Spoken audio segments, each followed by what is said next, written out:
नमस्कार, जय श्री कृष्णा। आज मैं आप लोगों को सुनाने जा रही हूँ धर्मराज और गौदान की एक कहानी।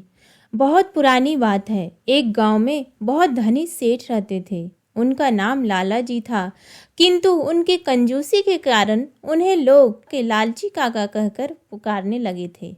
लाला जी जब बूढ़े हो गए तो एक दिन उन्होंने मन में सोचा कि मैंने सारा पैसा कमाने में बिता दिया, अब तक दान धर्म और पुण्य का कोई भी काम नहीं किया, इसलिए मरने से पहले कुछ करना चाहिए। उन्होंने एक बुढ़िया से सुना था कि अंतिम समय में गौदान का करने से सभी पाप मिट जाते हैं और मनुष्य सद्गति को प्राप्त होता है। मन में यह निश्चय कर वह गाय की तलाश में निकल पड़े।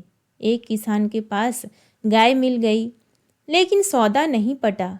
उस मरियल गाय की कीमत लाला जी ने 2 रुपए से अधिक नहीं देना चाहते थे, जबकि किसान 2.25 रुपए से कम कीमत में नहीं दे रहा था। बात नहीं बनी तो लाला जी खाली हाथ वापस लौट गए। कुछ दिनों बाद लाला जी बीमार पड़े और इतने कमजोर हो गए कि उन्हें जीवन की आशा नहीं थी। उन्होंने अपने बेटे को बुलाकर गाय दान करने की अंतिम इच्छा प्रकट की। अब उनका बेटा बोला, पिताजी आप जो आज्ञा करें मैं करूँगा।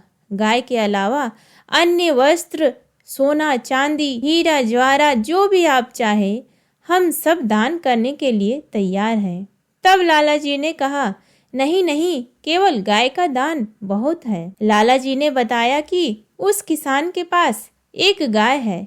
कुछ समय पहले उसकी कीमत 2.25 रुपए रखा था, अब शायद कुछ कम कर दे, लेकिन तुम उसकी कीमत 2 रुपए से अधिक नहीं देना। पिता की आज्ञा पाकर पुत्र किसान के पास गया और 2.25 रुपए में गाय खरीद कर ले आया। लाला जी गाय का दान किए और जब उनको पता चला कि पुत्र ने पूरी कीमत चुका कर लाया है, तो ऐसा सदमा पहुंचा कि तत्काल उनकी मृत्यु हो गई। इसी बीच गाय भी बहुत बुजुर्ग थी।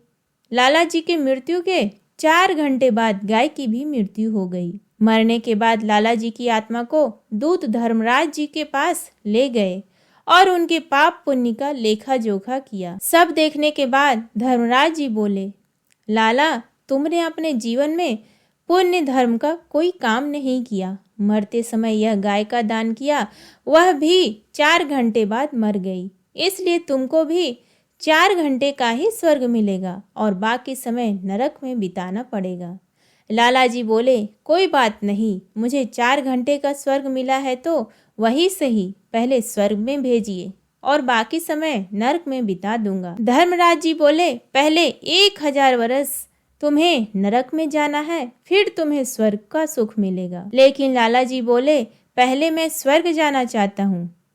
लेकिन धर्मराज जी डांटते हुए बोले, पहले स्वर्ग नहीं, पहले नरक का स्वाद चखो, यही हमारा नियम है। दोनों में भयंकर विवाद होने लगा। तब तक दान में दी हुई गाय वहां पर आ गई और लाला जी के पास आकर खड़ी होकर विनम्र स्वर में बोली, मैं आपके द्वारा कमाई हुई पुण्य हूँ, इसलिए 4 घंटे के लिए आपकी सहायता करने के लिए आधिकारिक हूँ। मैं आपकी क्या सहायता कर सकती हूँ? लाला जी को थोड़ी सी साहस मिली। लाला जी बोले, धर्मराज जी मेरी बात नहीं मान रहे हैं, पहले मुझे नरक भेज रहे हैं। यदि सचमुच तुम मेरी सहायता के लिए आई हो तो इस धर्मराज जी का पेट फाड़ डालो। सुनते ही गाय धर्मराज जी के तरफ दौड़ पड़ी। धर्मराज सब कुछ छोड़कर भाग खड़े हुए और त्राही माम करते हुए ब्रह्मा जी के पास पहुँचे। धर्मराज को भयभीत हुआ देख ब्रह्मा जी धर्मराज जी से पूछे, भय का क्या कारण है? धर्मराज ने ब्रह्मा को सब कुछ बताया और अपनी रक्षा के लिए हाथ फैला दिया।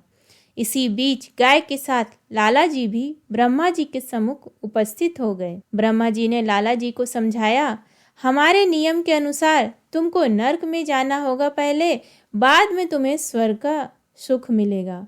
प्राणी के पापों का नाश हो जाता है, तब वह स्वर्गलोक का अधिकारी बनता है, इसलिए पहले नरक में जाओ। लाला जी अपनी बात पर अड़े रहे। बोले, यह नहीं होगा, पहले मैं स्वर्ग भोगना चाहता हूँ। ब्रह्मा जी ने क्रोध में आकर बोले, तुम मेरी नियमों का उल्लंघन नहीं कर सकते। और डांटते हुए बोले कि तुम्हें पहले नर्क मिलेगी। ब्रह्मा जी ने क्रोध में आकर लाला जी को डांट दिया, तुम्हारे लिए हम अपने नियमों का उल्लंघन नहीं कर सकते। जीवन में तुमने थोड़ा ही पुण्य किया है और 4 घंटे के लिए स्वर्ग की प्राप्ति कर रहे हो कि हमारे पास ऐसी जीवों की कोई कमी नहीं है जो जीवन भर पुण्य कमा रहे हैं। इन्हें भी पहले नरक में जाना होता है, स्वर्ग की प्राप्ति बाद में होती है, इसलिए तुम जाओ। लाला जी ने गाय को बोला, यह भी मेरी बात नहीं सुन रहे हैं, इसलिए तुम इनकी भी खबर ले लो।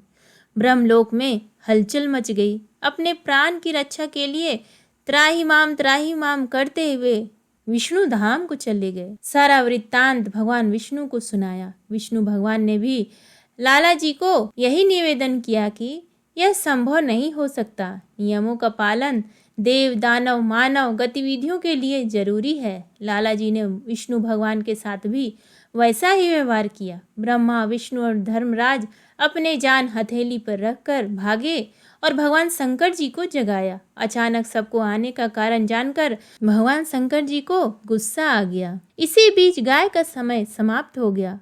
गाय वापस लौट गई। अब लाला जी अबला हो गए। उन्हें भगवान शंकर की अंतिम निर्णय को स्वीकार करना पड़ा। लाला चतुर था। उसने अपने तीनों देवों के आगे हाथ जोड़कर खड़े हुए और अपनी दुष्टता के लिए क्षमा मांगते हुए बोला, भगवान आप तीनों देव महान हैं। आपकी पुण्य प्रताप से मैंने अपनी आँखों से आप तीनों का प्रत्यक्ष दर्शन कर लिया। जो दर्शन बड़े बड़े ऋषि मुनि साधक को कठिन तपस्या के बाद भी नहीं मिलता, वह मैंने आसानी से कर पाया हूँ। कहते हैं आपकी दर्शन मात्र से पापी मनुष्य भी पुण्य का भागी बन जाता है और उसके दुख दरिद्र शोक सभी नष्ट हो जाते हैं। अगर यह बात सच है तो आपके दर्शन करने के बाद आप मेरे कौन से पाप बच गए हैं जिसके कारण मुझे नरक जाना पड़ेगा। यह सुनकर त्रिदेवों ने आपस में विचार किया, लाला जी ठीक कह रहे हैं। अब इसे नरक भेजा गया तो हमारे दर्शनों का कोई मोल नहीं रह जाएगा। यह सोचकर सभी बोले, तुम ठीक कहते हो, हमारे दर्शनों से तुम्हारे सारे पाप नष्ट हो गए। अब तुम नरक के अधिकारी नहीं रहे। यह कहते हुए देवताओं ने लाला जी को हमेशा के लिए स्वर्ग दे दिया। इतना बड़ा होता है गाय का दान का फल। जय हो गौ माता, जय हो धर्मराज जी की जय।